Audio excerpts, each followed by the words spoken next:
This is the celebrations of the entry into First Division. Bill Green, great train. We were having a Jimmy Bendall, we were having a double-decker bus up to the, there's Andrew and Diane, double-decker bus up to the town centre, Mr. and Mrs. Simpson.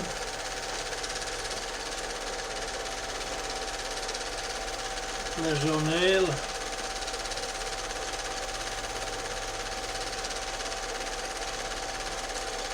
Johnny Gorman. Frank Clark, Stan Turnant.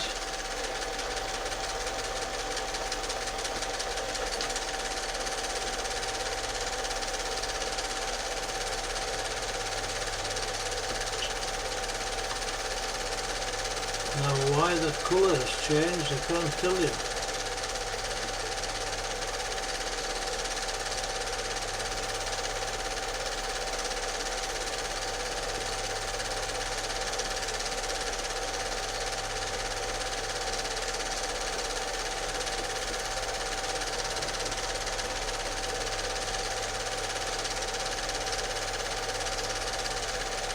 That's Alan Ashman talking from the balcony at the town hall.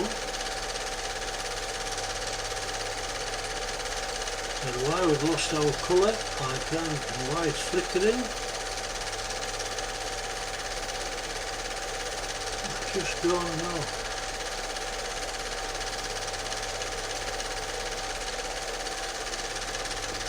There's nothing flickering in the projector.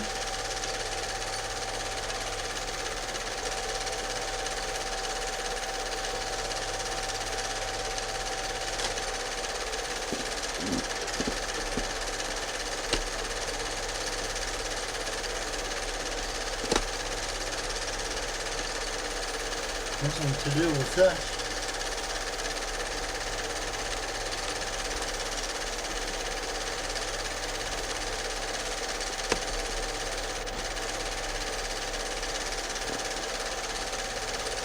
Crowd likes to see it.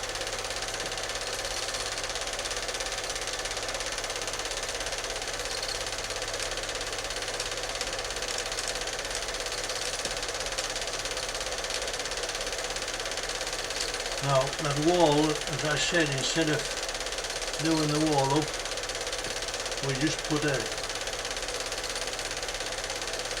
fence up.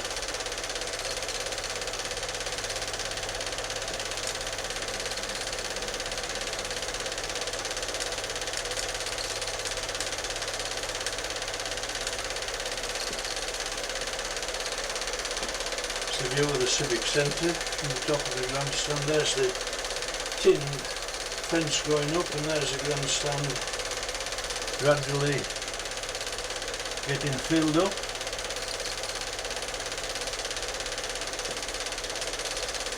And that end bit there, we made it into our gymnasium. I've allowed the builders to come and brick it up, and left that piece into there for an executive room eventually. That bit in there. I put the concrete flooring in, and here's the terracing going in 1974 when we floodlights. You know, floodlights were condemned by the referees, and we had to put new floodlights in. I negotiated a contract with the firm from Oxford for 26,000, and made it very clear to them that there was no foundations to work in, and they had to make sure what they were doing was right. And of course, when they managed to dig into the foundations, they found that they had to put twice as much concrete and foundation in as they anticipated. This was taking the electric wires round from the main distributing source round to where the boxes are in the corner at the Warwick Road end for the main end. Now that's the flood bank wall that's that there is a flood bank wall that corresponds with the heap, a raised heap on the other side for the flood bank. And here's our stands, the wing stands completed. Promoted to a physio. Here's one of the floods looking across towards the rugby ground, which of course is now trees, and the rugby ground fully covered up with water and coming up very close to the entrance into the stand. And that was the level of it. By now, of course, we put up the Warwick Road end stand, and that's the view from the grandstand, and you can see how much the ground falls away to that end.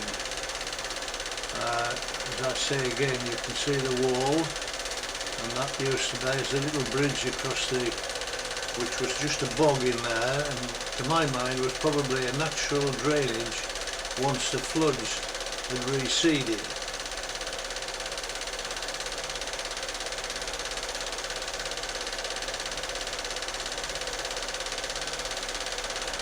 That's quite a big flood, but by the same token not as big as the ones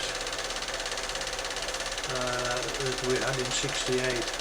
By now, of course, we've managed to purchase some of this land, and we've made that into a car park, and that used to be the entrance to it from St Aidan's Road, and I think that's the sentry box which I bought at an MU sale for the ticket collector or the money collector when the cars came in to be out of the weather. And those are the gardens at St.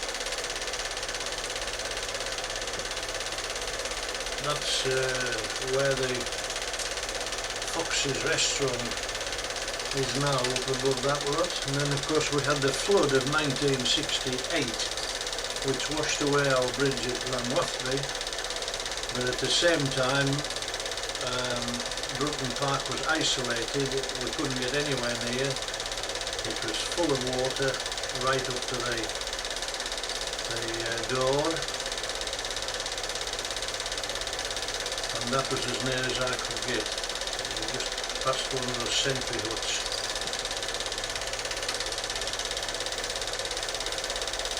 This is in the back of the rugby ground. They were actually rowing boats up Warwick Road. But there's the stanchions going up for the extension.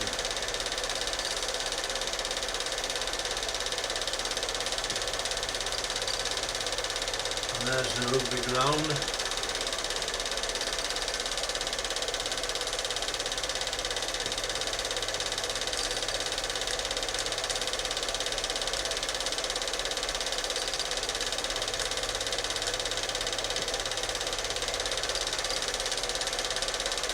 It was an unbelievable flood, but it can happen again. There's no question about that. And this, of course, was the mess that we found all our sleepers in. The sleepers from the terracing had been lifted and deposited on the plain area, and in particular into the corner there where the water used to run out after the flood receded. They couldn't get back to the place. There was that seat had been removed from the other side of the ground completely, and now we had to decide what to do, so we decided to concrete the terracing at the waterworks end using the staff. In other words, we're back to Dick and Herbert and Ronnie Simpson, George McVitie, Peter Garbett, that's Peter. And this was the year that the terracing was done at the waterworks end. There's Ronnie Simpson.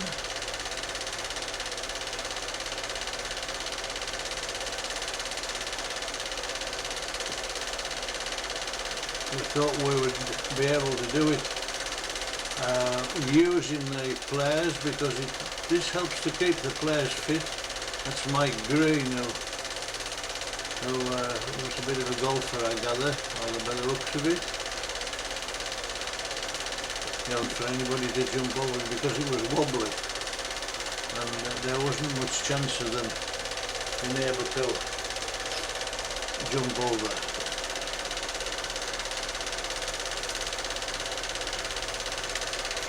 And now here we had to put a diamond shape, and there's grass, which was the only way to do it. Unfortunately, the wall that we put up near to the waterworks end on the stand side, we didn't put our steel work in it as we should. Water had got in and frozen and had split the piping a little bit. Now this was what I call the cowboy effort to redrain Brunton Park in 1982. They cost £25,000 to put these drains in, and as you can see, they're not level, and they're that whole type of nylon. It wasn't long before the holes were all blocked up and they wouldn't take any of the